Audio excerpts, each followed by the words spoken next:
அஸ்ஸலாமு அலைக்கும் வரஹ்மத்துல்லாஹி வபரகாத்துஹு. அபுதாபி, துபாய், ஷார்ஜா மற்றும் ஏனைய ஐக்கிய அரபு அமீரக பள்ளிவாசல்களில் வெள்ளிக்கிழமை ஓதப்படும் ஜும்ஆ உரை. வெளியீடு ஐக்கிய அரபு அமீரக அரசின் இஸ்லாம் விவகாரத்துறை. தேதி வெள்ளிக்கிழமை ஜுமாதில் ஆஹிர் பிறை 23 ஹிஜ்ரி 1445 5 ஜனவரி 2024. தலைப்பு: அல்லாஹ் யாரையும் அவர் சக்திக்கு மேல் சிரமப்படுத்துவதில்லை.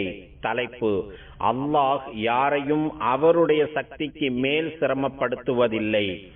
எல்லா புகழும் அல்லாஹ்வுக்கே. அவன்தான் கிருபையுடையவனாகவும் அனைத்தையும் கட்டுப்படுத்துபவனாகவும் இருக்கிறான்.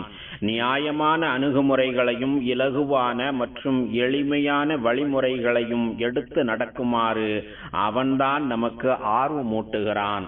மேலும் வணக்கத்திற்குரியவன் அல்லாஹ்வின்றி வேறு யாரும் இல்லை. ஆட்சி அதிகாரங்கள் அவன் வசமே உள்ளன. அவனுக்கு யாதொரு இணையும் இல்லை என்று நான் சாட்சி கூறுகிறேன். எங்கள் திருநபி முஹம்மது ஸல்லல்லாஹு அலைஹி வஸல்லம் அவர்கள் அல்லாஹ்வின் அடியாராகவும் தூதராகவும் இருக்கிறார்கள் என்று நான் சாட்சி கூறுகிறேன். யா அல்லாஹ், எங்கள் தலைவர் நபிகள் நாயகம் ஸல்லல்லாஹு அலைஹி வஸல்லம் அவர்கள் மீதும் அவர்களின் புனிதமிக்க குடும்பத்தினர் மீதும் தியாகம் நிறைந்த தோழர்கள் அனைவர் மீதும் உலக முடிவு நாள் வரை அழகிய முறையில் அந்த தோழர்களை பின்பற்றி நடக்கும் முஸ்லிம்கள் மீதும் இறைவா நீ ஸலவாத்தும் ஸலாமும் பொழிந்திடுவாயாக. கவனமாக கேளுங்கள். இறைவனுக்கு அஞ்சி நடப்பதை எனக்கும் உங்களுக்கும் உபதேசிக்கிறேன். பரிசுத்த நாயனாகிய அவன் கூறுகிறான்: وَمَن يَتَّقِ اللَّهَ يَجْعَل لَّهُ مِنْ أَمْرِهِ يُسْرًا وَمَن يَتَّقِ اللَّهَ يَجْعَل لَّهُ مِنْ أَمْرِهِ يُسْرًا. எவர்கள் மெய்யாகவே அல்லாஹுக்கு பயப்படுகிறார்களோ அவர்களுடைய காரியத்தை அவர்களுக்கு இலகுவாக்கி வைக்கிறான், அவர்களுடைய காரியத்தை அவர்களுக்கு எளிதாக்கி விடுகிறான் என்று இறைவன் திருமறை குர்ஆனில் கூறுகிறான். முஃமின்களே, எல்லாம் வல்ல அல்லாஹு கூறுகிறான்: லா யுகல்லிஃபுல்லாஹு நஃப்ஸன் இல்லா உஸ்ஸஹா. அல்லாஹ் எந்த ஒரு ஆத்மாவையும் அதன் சக்திக்கு மேல் நிர்பந்திப்பதில்லை. அல்லாஹ் எந்த ஒரு ஆத்மாவையும் அதன் சக்திக்கு மேல் நிர்பந்திப்பதில்லை என்று இறைவன் திருமறையில் கூறுகிறான். அதாவது அந்த ஆத்மா செயல்படுவதற்குரிய ஆற்றலை பெற்றிருக்கும் அளவிற்கேற்பவே அதன் மீது கடமைகள் விதிக்கப்படுகின்றன. அக்கடமைகளை நிறைவேற்றும் போது எவ்வித சேதாரமோ நெருக்கடியோ ஏற்படாத வகையில் அந்த ஆத்மாவின் இயலாமை கவனத்தில் கொள்ளப்படுகிறது. மேலும் பரிசுத்த நாயனாகிய அவன் நம் மீது கொண்டிருக்கும் ஒரு மென்மையான அணுகுமுறை இதுவாகும். அவன் நம்மை எப்போதும் கண்ணியமாக வைத்திருக்கிறான் என்பதன் அடையாளம் இதுவாகும். ஏனெனில் பரிசுத்த நாயனாகிய அவன் தனது அடியார்களிடம் எப்போதும் கருணையோடு நடந்து கொள்கிறான். தனது அனைத்து படைப்புகளிடமும் மிகவும் மென்மையான ஒரு அணுகுமுறையையே அவன் கொண்டிருக்கிறான். அம்மனிதர்களின் மார்க்க ரீதியான வணக்க வழிபாடுகளில் இறைவன் மிகவும் மென்மையான இலகுவான வழிமுறையையே காட்டுகிறான். இது குறித்து அவன் இவ்வாறு கூறுகிறான்: யுரீதுல்லாஹு பிக்குமுல் யுஸ்ர வலா யுரீது பிக்குமுல் உஸ்ர். அல்லாஹ் உங்களுக்கு இலகுவான கட்டளையை கொடுக்க விரும்புகிறான். அல்லாஹ் உங்களுக்கு இலகுவான கட்டளையை கொடுக்க விரும்புகிறான், தவிர சிரமத்தை கொடுக்க விரும்பவில்லை என்கிறான். மேலும் அவன் பின்வருமாறு கூறுகிறான்: யுரீதுல்லாஹு அன் யுகஃபிஃப அன்கும் வ குலிகல் இன்சானு தஈஃபா. அல்லாஹ் தன் கட்டளைகளை உங்களுக்கு இலகுவாக்கவே விரும்புகிறான். அல்லாஹ் தனது கட்டளைகளை உங்களுக்கு இலகுவாக்கவே விரும்புகிறான். மனிதன் பலவீனமானவனாகவே படைக்கப்பட்டிருக்கிறான். மனிதன் மிகவும் பலகீனமானவனாகவே படைக்கப்பட்டிருக்கிறான் என்று இறைவன் திருமறையில் கூறுகிறான். எனவே உங்களால் முடிந்த அளவிற்கு மட்டுமே உங்களுக்கு கடமைகள் கொடுக்கப்பட்டிருக்கின்றன. உங்களால் செயல்பட முடியாத அளவிற்கோ உங்களுக்கு சிரமம் ஏற்படும் அளவிற்கோ எந்த ஒரு கட்டளைகளும் உங்கள் மீது திணிக்கப்படுவதில்லை. இறை தூதர் கண்மணி நாயகம் ஸல்லல்லாஹு அலைஹி வஸல்லம் அவர்கள் கூறுகிறார்கள்: அலைக்கும் மா துதீகூன மினல் அமால் ஃப இன்னல்லாஹ லா யமுல்லு ஹத்தா தமுல்லு. என்னிடம் பனு அசத் குலத்தை சார்ந்த ஒரு பெண்மணி இருந்தபோது அல்லாஹுவின் தூதர் கண்மணி நாயகம் ஸல்லல்லாஹு அலைஹி வஸல்லம் அவர்கள் வீட்டுக்கு வந்து இவர் யார் என்று கேட்டார்கள். அதற்கு நான், இவர் இன்னார் என்று கூறிவிட்டு இரவெல்லாம் உறங்க மாட்டார், தொழுது கொண்டே இருப்பார் என்று அவரது தொழுகையை மற்றவர்கள் கூறுவதாக நான் கூறினேன். அப்போது இறை தூதர் கண்மணி நாயகம் ஸல்லல்லாஹு அலைஹி வஸல்லம் அவர்கள் போதும் நிறுத்து என்று கூறிவிட்டு, வழிபாடுகள் உள்ளிட்ட நற்செயல்களில் உங்களால் இயன்றதையே நிலையாக செய்து வாருங்கள். நிச்சயமாக நீங்கள் சோர்வடையாத வரை அல்லாஹ்வும் சோர்வடைய மாட்டான் என்று கூறினார்கள் என்பதாக அன்னை ஆயிஷா ரலியல்லாஹு அன்ஹா அவர்கள் அறிவிக்கிறார்கள். பொதுவாக இறை தூதர் கண்மணி நாயகம் ஸல்லல்லாஹு அலைஹி வஸல்லம் அவர்களிடம் 2 வழிமுறைகள் அல்லது செயல்பாடுகள் எடுத்து காட்டப்படும் போது அவற்றில் மிகவும் இலகுவான மற்றும் எளிமையானவற்றையே தேர்ந்தெடுப்பார்கள். மேலும் அத்தகைய இலகுவான செயலை செய்யும் போது எவ்வித குற்றமும் ஏற்படாத வகையிலான செயல்களையே தெரிவு செய்வார்கள். எனவே ஓர் இறை நம்பிக்கையாளர் தனது இறைவனுக்கு கட்டுப்பட்டு நடப்பதில் மிகவும் கடுமையாகவும் கடும் சிரமத்தோடும் நடந்து கொள்ளக்கூடாது. அவ்வாறு அவர் கடும் சிரமத்தோடு ஈடுபடும் போது அதனை தொடர்ந்து செய்ய இயலாமல் போய்விட வாய்ப்பு இருக்கிறது. மேலும் அந்த வணக்கத்தை சிரமத்தோடு நிறைவேற்றி வரும்போது ஒரு கட்டத்தில் சோர்ந்து போய் தமது இயலாமையினால் அந்த வணக்கத்தில் இலகுவான வழிமுறையை கடைபிடிப்பார். அத்தகைய சூழலில் அந்த ஒட்டுமொத்த வணக்கத்தையும் பாழ்படுத்தியவர் போன்று ஆகிவிடுகிறார். எனவே அவ்வாறு இருக்கக்கூடாது என்பதற்காகத்தான் மிகவும் நியாயமான வழிமுறையில் நிச்சயமான வணக்கத்தை தொடர்ந்து செய்து வர வேண்டும். அது மிக குறைவாக இருந்தாலும் சரியே. இதனை அல்லாஹ் நம்மிடம் நன்கு பொருந்திக் கொள்கிறான். மேலும் இவ்வாறுதான் செயல்பட வேண்டும் என்று அல்லாஹுவின் தூதர் ஸல்லல்லாஹு அலைஹி வஸல்லம் அவர்களும் நமக்கு காட்டித் தருகிறார்கள். அல்லாஹுவின் அடியார்களே, மிகவும் நியாயமான முறையிலும் இலகுவான அணுகுமுறையோடும் செயல்பட வேண்டிய செயல்பாடுகள் பல வடிவங்களில் இருக்கின்றன. அவற்றில் மிகவும் முக்கியத்துவம் வாய்ந்தது செலவு செய்யும் போது மிகவும் நியாயமான முறையில் நடுநிலையோடு செலவழிப்பதாகும். மிதமிஞ்சிய அளவில் செலவு செய்து வீண் விரயம் ஏற்படக்கூடாது. அவசியமான செலவுகளையும் செய்யாமல் மிகவும் கஞ்சத்தனமாக இருந்து பற்றாக்குறையையும் ஏற்படுத்திவிடக் கூடாது. அல்லாஹு தஆலா கூறுகிறான், وَلَا تَجْعَلْ يَدَكَ مَغْلُولَةً إِلَى عُنُقِكَ وَلَا تَبْسُطْ كُلَّ الْبَسْطِ فَتَقْعُدَ مَلُومًا مَحْسُورًا. உமது பொருட்களில் ஒன்றையும் செலவு செய்யாது உமது கைகளை கழுத்தில் மாட்டிக்கொள்ளாதீர்கள். உம்மிடம் இருப்பதையெல்லாம் கொடுத்துவிட்டு உமது கையை முற்றிலும் இல்லாமல் விரித்து விடாதீர்கள். அதனால் நீர் நிந்திக்கப்பட்டவராகவும் மனமுடைப்பட்டவராகவும் தங்கிவிடுவீர்கள் என்று இறைவன் திருமறையில் கூறுகிறான். எனவே மிகவும் நியாயமான முறையில் நடுநிலையோடு செலவழிப்பதே உயரிய பண்பாகும். சாப்பிடுவதிலும் குடிப்பதிலும் நமது வீடுகளில் இருக்கும் வரவேற்பறை மஜ்லிஸுகளிலும் நமது பயணத்திலும் இதனை நாம் கவனத்தில் கொண்டிருக்க வேண்டும். ஏனெனில் இறை தூதர் கண்மணி நாயகம் ஸல்லல்லாஹு அலைஹி வஸல்லம் அவர்கள் பின்வருமாறு கூறுகிறார்கள், குலு வஷ்ரபு வல்பசு வதஸத்தகு ஃபீ கைரி இஸ்ராஃபின் வலா மஹீலா. நீங்கள் நன்றாக சாப்பிடுங்கள், பருகுங்கள், நல்ல ஆடைகளை அணிந்து கொள்ளுங்கள், மேலும் தர்மமும் செய்து வாருங்கள். எனினும் இவற்றில் நீங்கள் வீண் விரயமோ வீண் பகட்டோ செய்துவிட வேண்டாம் என்று இறை தூதர் ஸல்லல்லாஹு அலைஹி வஸல்லம் அவர்கள் அறிவுறுத்துகிறார்கள். இவ்வாறு தமது செல்வத்தை நன்கு பயன்படுத்திக் கொள்பவர் அளவற்ற அருளாளனாகிய அவனுடைய அடியார்களின் கூட்டத்தில் சேர்ந்து கொள்கிறார். மேலும் இத்தகையவருக்கு நற்செய்திகள் கிடைக்கின்றன. ஏனெனில் இத்தகையவர்களை வல்ல ரஹ்மான் பின்வருமாறு புகழ்ந்து பேசுகிறான், வல்லதீன இதா அன்ஃபகு லம் யுஸ்ரிஃபு வலம் யக்துரு வகான பைன தாலிக கவாமா. அவர்கள் தானம் கொடுத்தால் அளவு கடந்தும் கொடுத்து விட மாட்டார்கள், கஞ்சத்தனமும் செய்ய மாட்டார்கள், இதற்கு மத்திய தரத்தில் கொடுப்பார்கள்.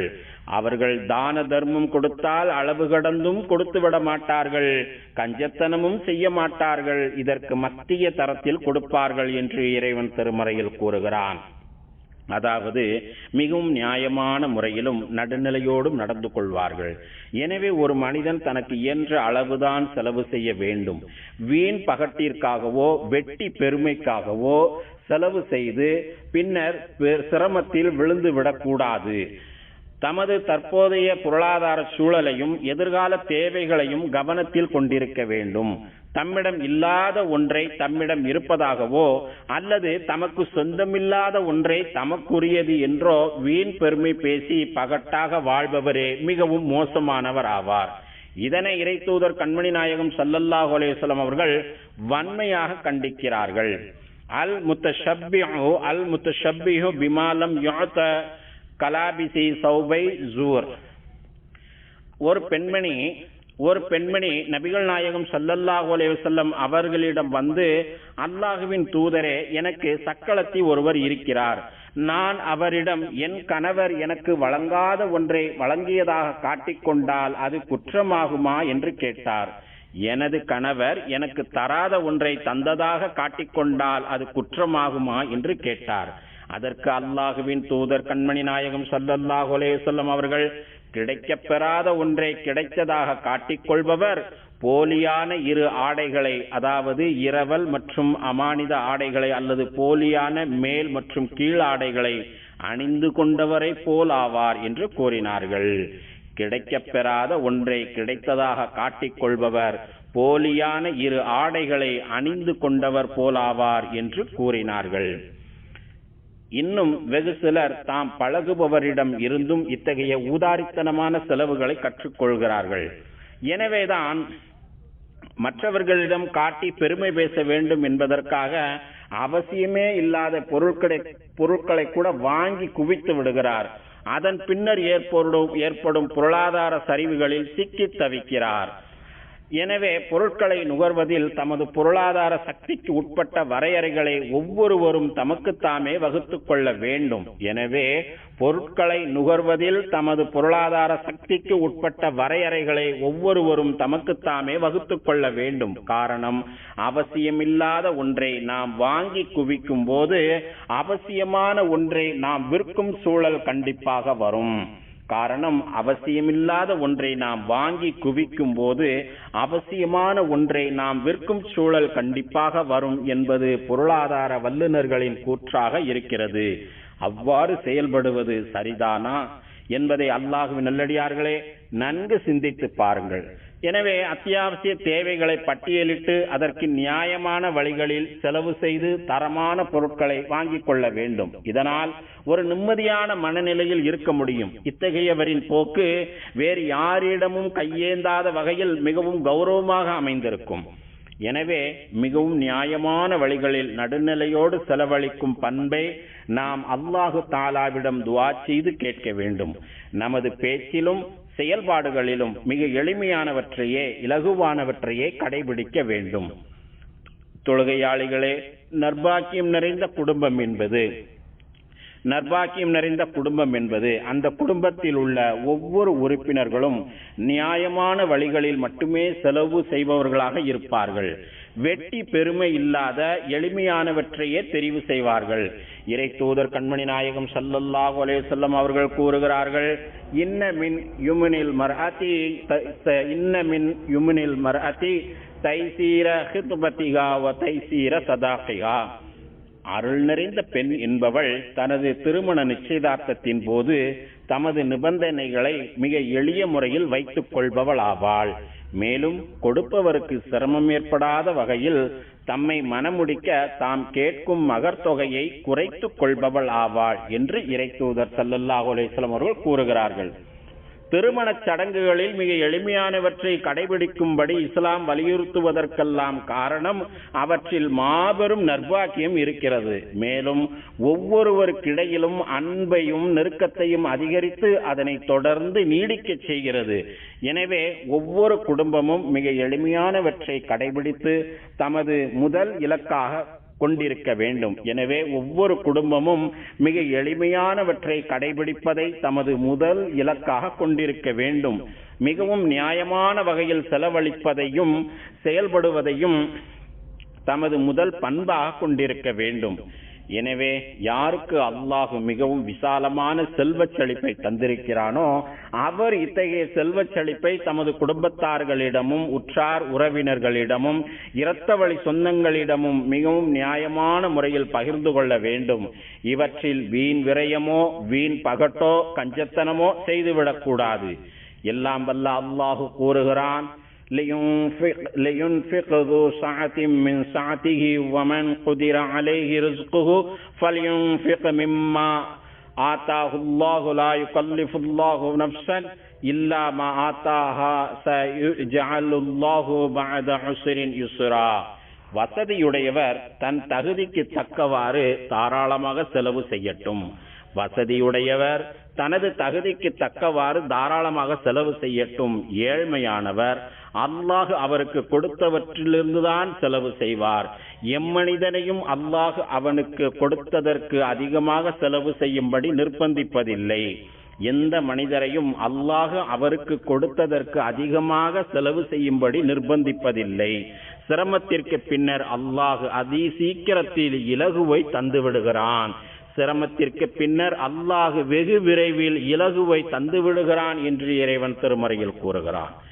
எனவே ஒரு அறிவார்ந்த குடும்பம் என்பது மிகவும் நியாயமான வழிகளில் நன்கு திட்டமிட்டு செலவழிப்பார்கள். தற்போதைய பொருளாதார சூழலையும் எதிர்கால தேவைகளையும் கவனத்தில் கொண்டிருப்பார்கள். அவசியம் இல்லாதவற்றில் கவனம் செலுத்தி உதாரித்தனமாக செலவழிக்க மாட்டார்கள். இதனால் தம்மைத்தாமே சிரமத்திற்குள் தள்ளிவிட மாட்டார்கள். இறை தூதர் கண்மணி நாயகம் ஸல்லல்லாஹு அலைஹி வஸல்லம் அவர்கள் கூறுகிறார்கள், அல் ஹதியு ஸாலிஹ் வஸ்ஸமுத்து ஸாலிஹ் அல் ஹதியு ஸாலிஹ் வஸ்ஸமுத்து ஸாலிஹ் வல் இக்திஸாத் ஜுஸ்உம் மின் 25 ஜுஸ்அம் மினன் நுபுவ்வா. நல்ல வழிமுறையை கொண்டிருப்பது, நல்ல செயல்பாடுகளோடு இருப்பது, மேலும் மிகவும் நியாயமான முறையில் நடப்பது ஆகியவை நபித்துவத்தின் 25 பங்கில் ஒரு பங்காக இருக்கிறது. நல்ல வழியை கொண்டிருப்பது, நல்ல செயல்பாடுகளோடு இருப்பது, மேலும் மிகவும் நியாயமான முறையில் நடப்பது ஆகியவை நபித்துவத்தின் 25 பங்கில் ஒரு பங்காக இருக்கிறது என்று ஸல்லல்லாஹு அலைஹி வஸல்லம் அவர்கள் கூறுகிறார்கள். எனவே இல்லற தம்பதிகள் தங்களுக்கிடையில் நன்கு ஆலோசனை செய்து நியாயமான வழிகளில் எளிமையாக செலவு செய்ய வேண்டும். இதனால் அவர்களுக்கு சுபிட்சமான வாழ்வு அமையப்பெறும். ஒவ்வொரு கணவனும் தமது மனைவியிடம் மிகவும் அன்பாகவும் பாசத்தோடும் நடந்து கொள்ள வேண்டும். எனவே தமது மனைவியின் சக்திக்கு மீறிய பொறுப்புகளை தமது மனைவியிடம் ஒப்படைக்க கூடாது. வீட்டின் அனைத்து வேலைகளையும் அவளே இழுத்து போட்டு செய்வதை அவள் மீது திணிக்க கூடாது. மாறாக தம்பதிகள் இருவரும் ஒருவருக்கொருவர் ஒத்துழைத்து வீட்டு வேலைகளை சிரமமில்லாமல் செய்து முடிக்க வேண்டும். அதே போன்று தம்பதிகள் இருவரும் ஒருவருக்கொரு ஒத்துழைத்து வீட்டு வேலைகளை சிரமமில்லாமல் செய்து முடிக்க வேண்டும். அதே போன்று ஒவ்வொரு மனைவிமார்களும் தமது கணவன் மீது உண்மையான அன்பையும் மரியாதையும் வைத்திருக்க வேண்டும். எனவே தமது கணவனுக்கு இயலாத அளவிலான செலவுகளையோ தாங்கிக் கொள்ள முடியாத சிரமங்களையோ தரக்கூடாது. என்றவரை கணவனின் சில பொறுப்புகளை எடுத்து செய்வதற்கு மனைவி முன்வர வேண்டும். இவற்றை நன்கு புரிந்து கொண்ட இல்லற தம்பதிகள் செயல்படும் போது அவர்களுக்கிடையிலான அன்பும் நெருக்கமும் அதிகரித்துக் கொண்டே இருக்கும். சிறந்த இல்லற தம்பதிகளுக்கான ஒரு அடையாளமாக இதனை அல்லாஹு தஆலா தனது திருமறை குர்ஆனில் கூறுகிறான். وَمِنْ آيَاتِهِ أَنْ خَلَقَ لَكُم مِنْ أَنْفُسِكُمْ أَزْوَاجًا لِتَسْكُنُوا إِلَيْهَا وَجَعَلَ بَيْنَكُمْ مَوَدَّةً وَرَحْمَةً إِنَّ فِي ذَلِكَ لَآيَاتٍ لِقَوْمٍ يَتَفَكَّرُونَ. நீங்கள் சேர்ந்து வாழக்கூடிய உங்கள் மனைவிகளை உங்களிலிருந்தே அவன் உற்பத்தி செய்து உங்களுக்கிடையில் அன்பையும் நேசத்தையும் உண்டு பண்ணி இருப்பதும் அவனுடைய அத்தாட்சிகளில் ஒன்றாகும். சிந்தித்து உணரக்கூடிய மக்களுக்கு இவற்றில் ஒன்றல்ல, நிச்சயமாக பல அத்தாட்சிகள் இருக்கின்றன என்று இறைவன் திருமறையில் கூறுகிறான். இத்தகைய குடும்பம் இத்தகைய குடும்பம் உண்மையிலேயே பக்குவப்பட்ட குடும்பமாகும். இவர்கள் தங்கள் செலவுகளை மிகவும் நியாயமான வகையில் அமைத்துக் கொள்வார்கள். தமது அனைத்து அணுகுமுறைகளிலும் மிகவும் நடுநிலையோடு நடந்து கொள்வார்கள். இதனால் குடும்பத்தில் உள்ள ஏற்றத்தாழ்வுகளை சமன் செய்து நன்கு கட்டமைத்துக் கொள்வார்கள். வலிமை மிக்க குடும்ப பாரம்பரியத்தை உருவாக்குவார்கள். குடும்ப உறுப்பினர்களிடையே ஒருங்கிணைக்கப்பட்ட நிர்வாகம் இருப்பதால் இத்தகைய குடும்பம் எச்சூழலிலும் கடனில் சிக்கித் தவிக்காது. குடும்ப உறுப்பினர்களிடையே ஒருங்கிணைக்கப்பட்ட நிர்வாகம் இருப்பதால் இத்தகைய குடும்பம் எச்சூழலிலும் கடனில் சிக்கித் தவிக்காது. இவ்வாறு கடனில் சிக்கி தவிக்க கூடாது என்று இறை தூதர் கண்மணி நாயகம் ஸல்லல்லாஹு அலைஹி வஸல்லம் அவர்கள் எச்சரித்து கூறியுள்ளார்கள். லா துஹீஃபு அன்ஃபுஸக்கும் பஅத அம்னிஹா காலு வமா ذاك யா ரசூலல்லாஹ் قال الدين. நீங்கள் நன்கு பாதுகாப்பான சூழலில் இருந்த பிறகு உங்களை நீங்களே பயமுறுத்திக் கொள்ளாதீர்கள் என்று கூறினார்கள். அப்போது அங்கிருந்தவர்கள், அல்லாஹ்வின் தூதரே, அப்படி என்றால் என்ன என்று கேட்டார்கள். அதற்கு இறை தூதர் கண்மணி நாயகம் ஸல்லல்லாஹு அலைஹி வஸல்லம் அவர்கள் கடன் என்று பதிலளித்தார்கள். யா அல்லாஹ், உனக்கும் உனது தூதர் முஹம்மது ஸல்லல்லாஹு அலைஹி வஸல்லம் அவர்களுக்கும் நீ யாரையெல்லாம் பின்பற்றி நடக்கச் சொன்னாயோ அவர்களுக்கும் நாங்கள் முழுமையாக வழிபடுவதற்கு எங்கள் அனைவருக்கும் நீ உதவி புரிவாயாக. அல்லாஹ் தனது திருமறையில் கூறுகிறான், யா அய்யுஹல்லதீன ஆமனூ அத்தீஉல்லாஹ வ அத்தீஉர் ரசூல வ உலில் அம்ரி மின்கும். ஈமான் கொண்ட நல்லடியார்களே, அல்லாஹ்வுக்கு கீழ்ப்படியுங்கள், இன்னும் அல்லாஹ்வின் தூதருக்கும் உங்களில் நேர்மையாக அதிகாரம் வைப்பவர்களுக்கும் கீழ்ப்படியுங்கள் என்று இறைவன் திருமறையில் கூறுகிறான். யா அல்லாஹ், எங்கள் தலைவரும் எங்கள் நபியுமாகிய முஹம்மது நபி ஸல்லல்லாஹு அலைஹி வஸல்லம் அவர்கள் மீதும் புனிதமிக்க அவர்களின் குடும்பத்தினர் மீதும் தியாகம் நிறைந்த அவர்களின் தோழர்கள் மீதும் ஸலவாத் என்னும் ஈடேற்றத்தையும் சலாம் என்னும் அமைதியையும் பரக்கத் என்னும் நற்பாக்கியங்களையும் தந்தருள்வாயாக. மேலும் நல்வழி காட்டும் ஹலீஃபாக்களாகிய அபூபக்கர், உமர், உஸ்மான், அலி ரலியல்லாஹு அன்ஹும் ஆகியோர்களையும் சங்கை நிறைந்த அனைத்து தோழர்களையும் அவர்களை தொடர்ந்து வந்த தாபியீன்களையும் உலக முடிவு நாள் வரை இவர்களை அழகிய முறையில் பின்பற்ற நடக்கும் முஸ்லிம்களாகிய எங்கள் அனைவரையும் நீ பொருந்திக் கொள்வாயாக. யா அல்லாஹ், இந்த தேசத்தின் ஜனாதிபதி மாண்புமிகு ஷேக் முஹம்மது பின் ஜாயித் அவர்களுக்கு அனைத்து நல்ல முயற்சிகளுக்கும் நீ உதவி புரிவாயாக. யா அல்லாஹ், மாண்புமிகு ஷேக் ஜாயித் மற்றும் மாண்புமிகு ஷேக் மக்தும் மற்றும் மாண்புமிகு ஷேக் ஹலிஃபா பின் ஜாயித் மேலும் ஏனைய அமீரக ஆட்சியாளர்கள் உனது பொருத்தத்தை நோக்கி உன்னிடம் வந்து சேர்ந்த காலம் சென்ற ஆட்சியாளர்கள் அனைவருக்கும் நீ அருள் புரிவாயாக. யா அல்லாஹ், எங்கள் தந்தைமார்களுக்கும் தாய்மார்களுக்கும் நீ கிருபை செய்வாயாக. மேலும் எங்கள் இரத்த வழி உறவினர்களுக்கும் யாருக்கெல்லாம் நாங்கள் கடமைப்பட்டிருக்கிறோமோ அவர்களுக்கும் நீ கிருபை செய்வாயாக. அல்லாஹுவின் அடியார்களே, மகத்தான அல்லாஹுவை நினைவு கூறுங்கள், அவன் உங்களை நினைவு கூறுகிறான். அவன் வழங்கிய அருட்கொடைகளுக்கு நன்றி செலுத்துங்கள், அவன் அதனை உங்களுக்கு மேலும் அதிகப்படுத்தி கொடுக்கிறான். தொழுகையை நிலைநாட்டுங்கள். ஸதகல்லாஹுல் அலீம். வஸ்ஸலாத்து வஸ்ஸலாம் அலா ரசூலின் நபியில் கரீம்.